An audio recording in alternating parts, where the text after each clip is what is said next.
Hey folks, have you ever felt like health insurance is more of a burden than a blessing? If yes, you're not alone. Today, let's uncover a story that highlights the dark side of health insurance, especially for the poor and innocent. Imagine this. A low-income family already struggling to make ends meet suddenly faces a medical emergency.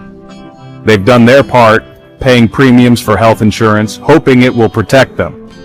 But when they need it the most, they're left high and dry. Here's the scoop. In Ahmedabad, multiple hospitals have suspended cashless services for insurers like TATA AIG, Star Health, and Care Health. Why?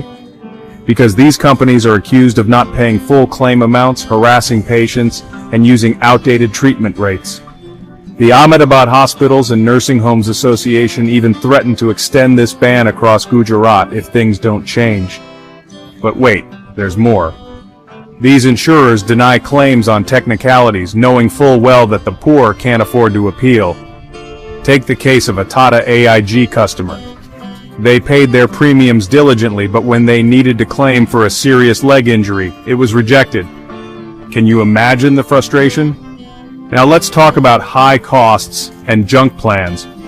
High deductibles and co-pays mean that many low-income individuals can't afford to seek care. And then there are these so-called cheap insurance plans. They lure you in with low premiums but exclude pre-existing conditions.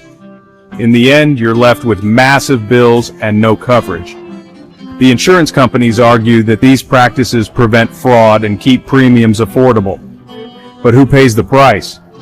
It's the poor who can't navigate the appeals process or afford out-of-pocket costs. This perpetuates a cycle of poverty and illness. But here's the good news. You can fight back. Review your bills carefully and appeal denials with help from social workers.